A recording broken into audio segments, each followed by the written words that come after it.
This time on Sales Talk with Joe, are you smart? Whether you've been in sales for years, or just starting your sales career, or even just considering a career in sales, Sales Talk with Joe is designed to help you be more successful. Now, you might be thinking, what kind of a question is that, Ferguson? Am I smart? Of course I'm smart. I'm sure that's true. Sales is demanding enough that you're either smart enough to be successful in it or smart enough to know to get out. But I'm not talking about IQ. I'm talking about using SMART goals. SMART, S-M-A-R-T, is an acronym that stands for specific, measurable, attainable, relevant, and time-bound. When I was a young person just getting started in sales, my goal, if you want to call it a goal, was to sell something to someone. I knew that selling something meant either commission or bonus, and I wanted that money. There were new cars that needed to be bought, and I was the guy to do it.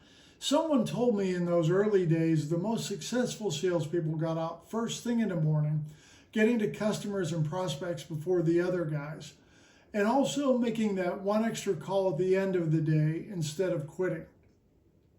So I made it my goal to get out every day and get those extra calls in. And sure enough, I started selling more. However, I soon noticed that there were a lot more contacts and visits between the customers that said yes than it seemed like there should have been.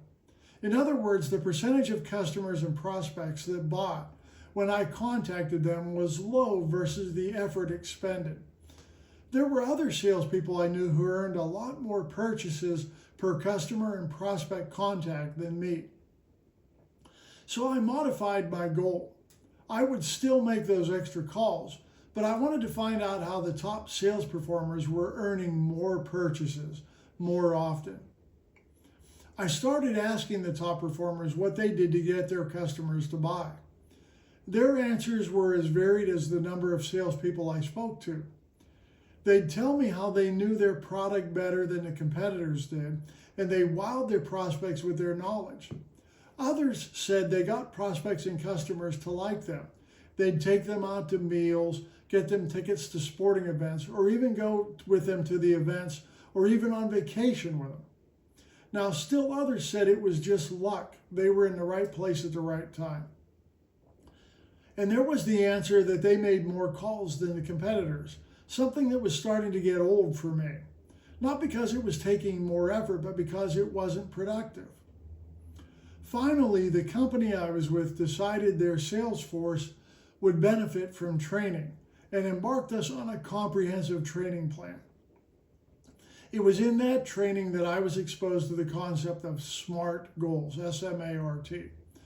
One of the goals I set for myself was for the percentage of customers or prospects that would buy per so many contacts would go up.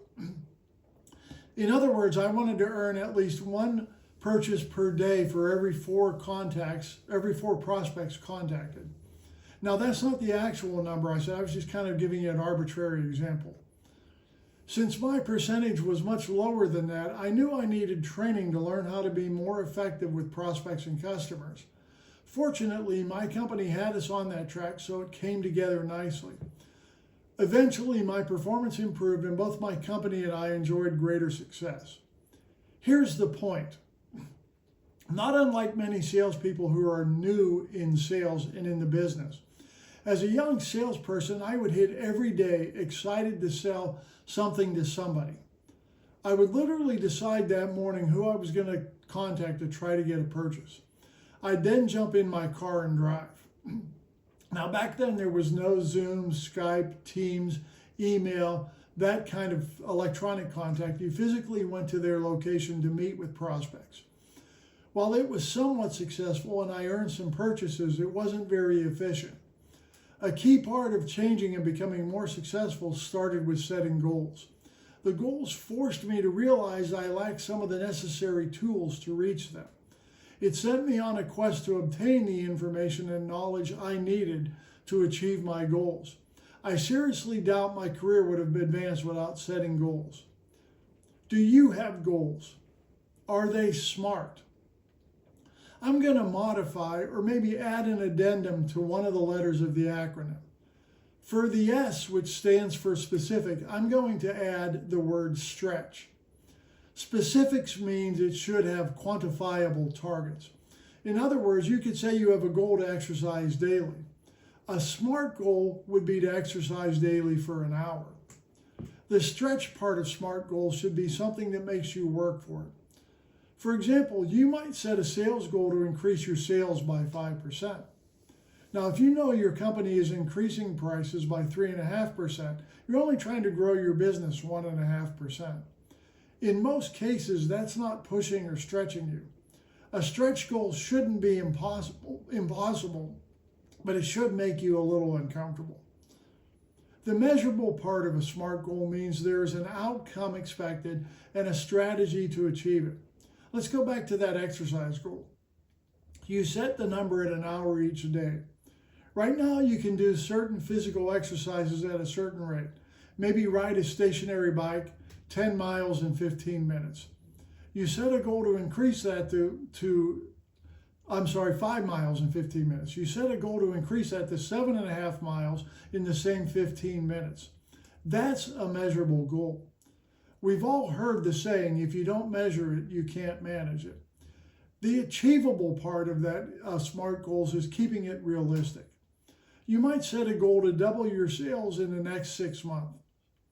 Depending on your situation, that might be realistic, but for many salespeople, it wouldn't be. You get discouraged quickly and quit. Stretch yourself, but be realistic about it. The R is for relevant. Make sure the goal makes sense. In sales, relevant is related to your employer's goal. If your employer has set a company-wide goal to grow business 10% and yours is 5%, it's not relevant to your employer's goals. Now, there could be a good reason why your goal is relevant to your situation, but make sure it's relevant to the big picture and everybody's on board with it. T is for time sensitive or time bound. There needs to be a point in the future where you have a deadline to achieve your goal. Saying something like, someday I'll double my sales, is not a SMART goal. There needs to be a sense of urgency associated with achieving a goal that a time goal sets. The most organized and effective people have yearly SMART goals.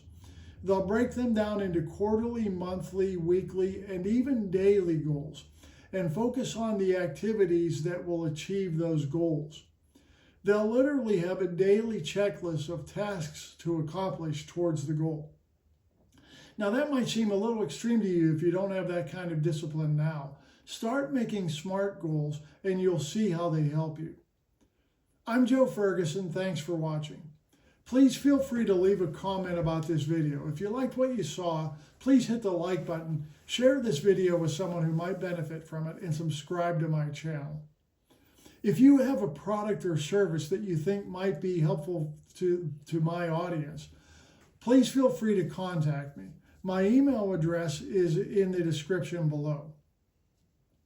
We can talk to you about our sponsorship opportunities.